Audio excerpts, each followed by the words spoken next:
नमस्ते। एकजना दिदी भनौँ कि बहिनी भनौँ उहाँले चाहिँ कमेन्ट गर्नुभएको रहेछ, हामी चाहिँ जापान आउन कसरी सकिन्छ, ल भनिदिनु पऱ्यो भनेर भन्नुभएको रहेछ। आउनु त म पनि भर्खर आएको हो होइन। म चाहिँ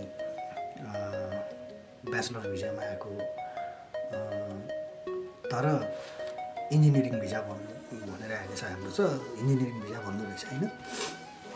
अनि जापान आउने तरिकाहरू त थुप्रै छन् माध्यमहरू होइन।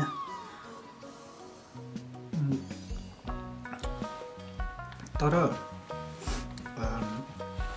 यो इन्जिनियरिङ भिजा भन्दाखेरि पनि यो भिजामा आएर काम चाहिँ राम्रो काम, सोचे जस्तो राम्रो काम, सफा हार्डवर्क गर्नुपर्छ, हार्डवर्क त जेमा पनि गर्नुपर्छ होइन। तर सबैभन्दा सेक्युर भिजा चाहिँ मलाई एउटा भिजा लाग्यो। म माध्यमहरू भन्छु है पहिला है। अब ट्रेनिङ भिजा भन्छन् एउटा होइन, ट्रेनिङ भिजा भन्छन्। अब दलालहरूले पैसा त अब टन्नै खाइहाल्छन् होइन, 8-10 लाख 15 लाख खाइहाल्छन् होइन। अनि एउटा स्टुडेन्ट भिजा भइहाल्यो। अब स्टुडेन्टमा अब अहिलेको जापान आउनेहरू साथीहरू कति हुनुहुन्छ होला, अब आउसी एज हरिरहेको होला होइन। अब आउनुहोस्, वेलकम छ जापानमा होइन। एउटा स्टुडेन्ट भिजा भयो, एउटा चाहिँ ट्रेनिङ भिजा भयो, एउटा ब्याचलर भिजा भयो। अब भिजिट भिजा त भइहाल्यो होइन। अनि अर्को मेन भनेको एसएसडब्ल्यू छ एउटा होइन। यदि तपाईँहरू पढे लेखेको ब्याचलर भिजा हुनुहुन्छ भने अब आउनै पर्ने बाध्यता छ भने त अब आउनु पऱ्यो। ब्याचलर भिजामा आए पनि केही बिग्रिएन होइन। पछि यहाँ आएर काम चेन्ज गर्न पनि मिल्छ यताउति भन्ने कुरो त छ। तर फेरि यहाँ पनि काम चेन्ज गरेको हेर्नुहोस्, उहाँबाट 12-15 लाख 18 लाख खर्च गरेर आउने हो। यहाँ आएर पनि फेरि बाइचान्स काम गर्न सकेन, गाह्रो पऱ्यो भने यहाँको दलले फेरि एउटा दलले समात्न पर्छ अरे। अनि त्यो दलले पनि फेरि 4-5 लाख खाइदिन्छ अरे क्या। नेपालीहरूले त जहाँ पनि पैसा खाने मात्र सोच्छन् होइन। तर सबैभन्दा त्यो तपाईँहरूलाई चाहिँ सेक्युर भिजा भनेको त मलाई त एसएसडब्ल्यू नै लाग्यो है। अब एसएसडब्ल्यूमा कसरी आउन सकिन्छ त भन्दाखेरि तपाईँहरूले केही गर्नु पर्दैन। जानुहोस्, कन्सल्टेन्सी जानुहोस्, 30-35 हजार कति लिन्छ N4 लेभल पढेको। N4 लेभल भाषा बनाउनुहोस्, पढ्नुहोस् होइन। अनि त्यसपछि चाहिँ कन्सल्टेन्सी जानुहोस्, इक्जाम पनि दिनुहोस्। इक्जाम N4 लेभल पास गरेको सर्टिफिकेट चाहिन्छ। इक्जाम भनेको इक्जामको रिजल्ट त्यही 3500 जति लाग्छ होला। 3 महिनामा कतिमा खुल्छ त्यो चाहिँ डिटेल अब आफै बुझ्नु पऱ्यो होइन। अब हामीले बुझ्न भ्याइन्न, नत्र सबै कुरा डिटेल बताइदिन्थेँ होइन। पहिला आफ्नो मेरो ट्राभल यताउति हुँदाखेरि चाहिँ हामीले त धेरै कुरा गर्थ्यो होइन। नेपालमा टिक्नै नसकेर आएको हो यहाँ। तर एसएसडब्ल्यू भिजामा आउनुहोस्, आएपछि चाहिँ तपाईँ के हुन्छ भन्दाखेरि N4 लेभल पास गर्नुहोस्। N4 लेभल पास गरिसकेपछि तपाईँको त्यो N4 लेभल पास गरेको सर्टिफिकेट लिएर तपाईँ जुनैसुकै कन्सल्टेन्सी गए पनि मसँग यो N4 को भाषा छ, अनि मलाई चाहिँ कम्पनी खोज्दै म इन्टरभ्यू दिन्छु भनेर भन्नुहोस्। इन्टरभ्यूमा अलिकति भाषा मजाले बोल्न सक्ने हुनुहोस्। नर्मल कुराहरू धेरै भास्ट गहिरो पनि जान्न पर्दैन। आइज खा बस यताउति यिनी यस्ता कुराहरू के गर्छस्, कसो गर्छस्, हिजो के गरिस्, आज के गरिस्, यस्ता कुराहरू, कम्पनीमा काम कसरी गर्छस् भन्ने यस्तै कुरा क्वेसनहरू सोध्छ होइन। कुन कम्पनी के हो। अब आफूलाई मन परेन भने त्यो इन्टरभ्यूलाई रिजेक्ट गर्न नै पाइन्छ। मेन कुरा त्यहाँ छ कि कस्तो जापानिजले जापानको मान्छेले चाहिँ जापानको कम्पनीको मान्छेले इन्टरभ्यू लिन्छ, उनीहरूले सेड्युल मिलाइदिन्छ होइन। अनि त्यो इन्टरभ्यूमा आफूलाई स्यालेरी चित्त बुझेन, काम चित्त बुझेन भने त्यो इन्टरभ्यू त्यो म जान्न त्यसमा अर्को खोज्दै भन्दा नै पाइन्छ फेरि। र इन्टरभ्यू दिँदैमा पास भइन्छ, सियोर आइन्छ भन्दै पनि हुँदैन। फेरि कम्पनीले रिजेक्ट हान्नु नै सक्छ। फेरि इन्टरभ्यू भनेकै त्यही हो है। अनि त्यो गर्नुहोस्। त्यो गरिसकेपछि फिक्स कम्पनीमा हुन्छ। तपाईँलाई पहिल्यै थाहा हुन्छ कम्पनीमा काम के गर्ने, कसो गर्ने, के गर्ने भन्ने सबै तपाईँलाई थाहा हुन्छ उहीँ होइन। अनि सबभन्दा सेक्युर भिजा। अनि यहाँ आउनुहोस्। यहाँ आएपछि अब त्यो एसएसडब्ल्यू 2 गर्न पनि अलिकति पढेपछि N3 समथिङ के भन्छ, अब त्यो गरेपछि फेरि फ्यामिली ल्याउन नै पाइन्छ भन्ने कुरो छ। नभए त 5 वर्षपछि त अभियसली फ्यामिली ल्याउन पाइन्छ भन्ने कुरो छ होइन। दिदीलाई मैले त्यही सल्लाह दिएँ। अब दिदी भाइ भन्नुभएको छ, अब दिदी भने मैले होइन, त्यही गर्नुहोस् दिदी। अब हजुरको एजुकेसन छैन, पढ्नु भएको छैन भने चाहिँ एसएसडब्ल्यू पढ्नुहोस्। त्यो पढाइको कुनै तपाईँले 8 क्लास पढे नि हुन्छ। हाम्रो देशमा 8 क्लास पढेका प्रधानमन्त्री हुन्छन् भने होइन। अब तपाईँको कुनै देशको ल्याङ्ग्वेज, यहाँ मेन भनेको ल्याङ्ग्वेज हो कि। अरू तपाईँको सर्टिफिकेट यताउति, अब ब्याचलर सर्टिफिकेटमा आउनु भएको छ भने त आउनुहुन्छ भने त फेरि सर्टिफिकेट त चाहियो, पढेको चाहियो होइन। डुप्लिकेट सर्टिफिकेट बनाएर चाहिँ नआउनुहोस्। किन भन्दाखेरि एउटा तपाईँले डुप्लिकेट सर्टिफिकेट बनाएर ब्याचलरको भिजामा आउनुहुन्छ भने एउटा त रिस्क के छ भन्दाखेरि तपाईँले एयरपोर्टबाट नि फर्काइन सक्छ, त्यो न्युजहरू आइरहेको छ होइन।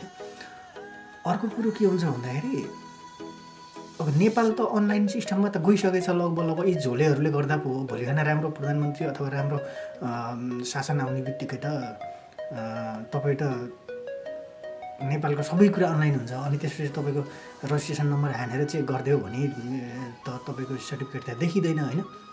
त्यसकारण डुप्लिकेट कुराहरू यस्ता जालझेलमा नपर्नुहोस्, कसैको हल्ला पनि नलाग्नुहोस्, 15-20 लाख खर्च गरेर रिस्क नलिनुहोस्। अब पैसा अथाह छ भाग्ने हो नेपालबाट भन्ने त अब जे गर्ने गर्नुहोस् त तपाईँको कुरा हो।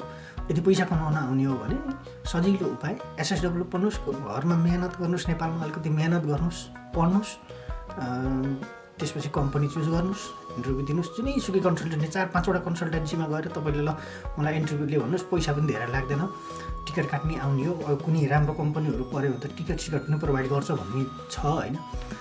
2-3 लाखमा 3 लाख धेरै लाग्यो तपाईँको 4 लाख ल 3 लाख 4 लाखमा उहाँको कम्पनीले चाहिँ अब जस्तो कन्सल्टेन्सीले 1 लाख 1.5 लाख खाइदिएला होइन।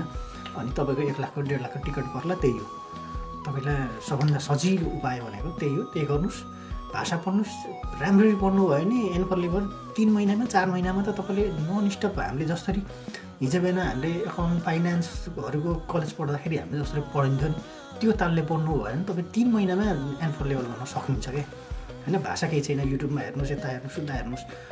आफ्नो त भाषा छैन, ब्याचलर भिजामा भाषा चाहिँदैन भन्ने कुरो भयो, पढ्यो हो, त्यही भएर प्रब्लम भइरहेछ होइन। यहाँ मेन भनेको ब्याचलर भिजामा काम चेन्ज गर्दा प्रब्लम भएको छ क्या। अब यहाँ यो कम्पनीले त 1 वर्षको कन्ट्र्याक्ट छ, हाम्रो त्यो आफ्नो ठाउँमा छ होइन।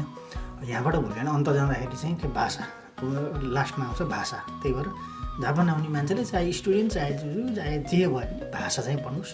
त्यो दिदीलाई पनि मैले त्यही सल्लाह दिएँ। अनि जापान आउँदाखेरि चाहिँ के ल्याउन पाउँछ यताउति भन्ने कुरोहरू अब स्टुडेन्ट भिजाको लागि चाहिँ मैले आउँदै हुनुहुन्छ नि जति कति आउने हो होइन, 400-500 हजार 1200-1500जना। नेपाल त खालि त्यो ब्याचलर्सको लागि त स्टुडेन्टहरू सबै यति आएर फेरि ल्याङ्ग्वेज पढ्ने होला होइन। पढ्नुहोस्, गर्नुहोस्, पैसा कमाउनुहोस्, उद्देश्य त पैसै कमाउने हो होइन। पढ्न भनेर त कहिले पाउने मुला पनि आउँदैन। हाम्रो उद्देश्य नै पैसा कमाउने हुन्छ, जसको पनि स्टुडेन्ट चाहे स्टुडेन्ट भिसामा चाहे जुनैसुकै भिसामा गए पनि होइन। अब अनि जापान आउँदाखेरि के ल्याउन पाइन्छ त भन्ने कुरो होला। ल्याउनु पर्ने कुराहरू म भन्छु है स्टुडेन्टहरूलाई। अब तपाईँहरूको चाहिँ खानेकुराहरू चामल पनि अहिले चामल हाल्न पाउन्न भन्ने कुरो छ कि होइन, तर पाउनु त पाउँछ। 5 किलो जति चामल हाल्नुहोस् होइन। अनि दालहरू हाल्नुहोस्। फर्स्टमा तपाईँलाई छिर्ने बित्तिकै होस्टेलमा छिर्ने बित्तिकै तपाईँलाई नेसेसरी कुराहरू जाडो ठाउँमा पर्नु भएको छ भने जाडोको कपडाहरू अलिक धेरै हाल्नुहोस् होइन। सबभन्दा इम्पोर्टेन्ट मोजा, मैले मोजा कम ल्याएको थिएँ, 6-7 जोडी मोजा ल्याएको थिएँ। त्यो मोजाहरू पनि मेरो यति छिटो नै चेन्ज गर्नुपर्ने अथवा चाहिँ मोजा चाहिँ चाहिन्छ क्या, धेरै मोजा चाहिन्छ होइन। त्यही भएर मोजाहरू चाहिँ बरु 12-15-20 वटा हाल्नुहोस् होइन। महँगो हुन्छ, कति 600-700 कति दिएको थिएँ मैले एउटा मोजालाई होइन। महँगो हुन्छ, नपाउने त केही पनि छैन, फेरि सबै पाउँछ होइन, तर महँगो हुन्छ क्या सुरुमा आउने बित्तिकै फिल। अब अहिले त मलाई लगभग बानी पर्न लागिसक्यो किन्दाखेरि यताउति। यही जुस पनि होइन, यो जुस पनि 300-350को जुस हो होइन। अब नेपालमा 350को जुस कसले खान्छ त नि, हामीले खाँदैनौँ नि त। 150-180को त हामीले त लस्सी जो खाइन्छ होइन नेपालमा। अब त्यही भएर महँगो लाग्छ सुरुमा। अनि अलिकति पैसा त लिएर आउनै पर्छ, पैसा त अब खर्च गरेर आउनु भनेर आउनुहुन्छ, पैसा त लिएर आउनुहुन्छ। अनि जो केटाहरू हुनुहुन्छ जस्तो चुरोट खाने, सुर्ती खाने, भोला खाने हुनुहुन्छ, तिनीहरूले पनि फर्स्ट स्टेपको लागि चाहिँ अलिअलि अब यहाँ आएर छोड्छु भनेर सोच्नु भएको छ भने छोड्नु एकदम राम्रो कुरा हो होइन। छोड्न सकिन्छ, तर चाहिँ छोड्न एक डाइट प्याचै छोड्ने त होइन होला, तर चाहिँ अलिअलि युज गर्नु जाने त्यस्ता कुराहरू पनि लगेजमा हाल्नुहोस् होइन। अनि पकाउने भाँडाहरू पनि नर्मली कुकर अनि कराही अनि थाल चम्चाहरू पनि हाल्नुहोस्। अनि त्यसपछि अरू के हाल्ने, अब तपाईँलाई नेसेसरी कुराहरू अब नुहाउने साबुन पनि हाले हुन्छ एउटा, सुरुमा आउने बित्तिकै कता किन्न जान यताउति नुहाउने साबुन। अनि त्यसपछि चाहिँ स्याम्पू पनि एउटा हाले हुन्छ। 2टा लेडिजहरूले अब धेरै स्याम्पू युज गर्छ होइन। अब मेरो त बाली छैन होइन, झरेर भइसक्यो होइन। यस्ता कुराहरू नर्मल कुराहरू तपाईँले युज हुने कुराहरू नर्मल कुराहरू चाहिँ एक सेट सबै लगेजमा हाल्नुहोस्। लगेजमा हालेर केही बिग्रिँदैन। तर मासुको अचारहरू मासु आइटमहरू चाहिँ नहाल्नुहोस्। किन भन्दाखेरि कुकुरले सुँघेर केही गरेर पत्ता लगायो भने तपाईँलाई फेरि सिधै नेपाल पठाइदिन्छ भन्ने भन्छ, पठाइदिन्छ पनि फेरि। अब प्याकेजिङको अचारहरू छ भने चाहिँ नर्मल अचारहरू चाहिँ यसो ऱ्याप गरेर हाल्दाखेरि केही बिग्रिन्न होइन।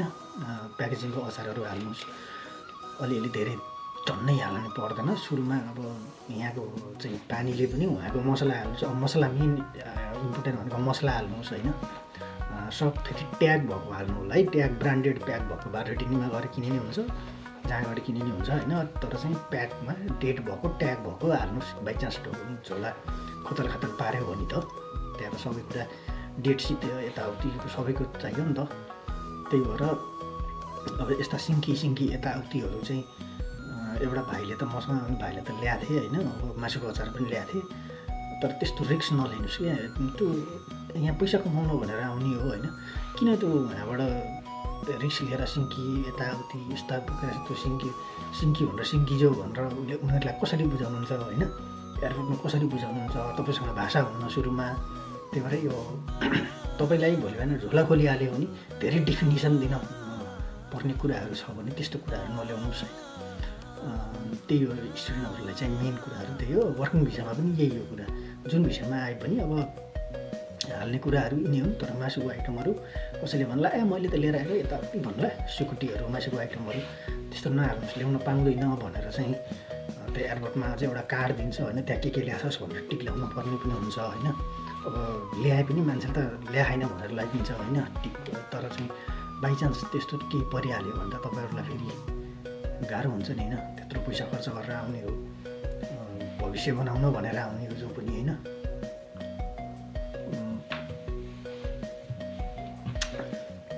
त्यही हो लुगाहरू यताउति सबै कुरा मिलाएर हाल्नु होला स्टुडेन्टहरूले।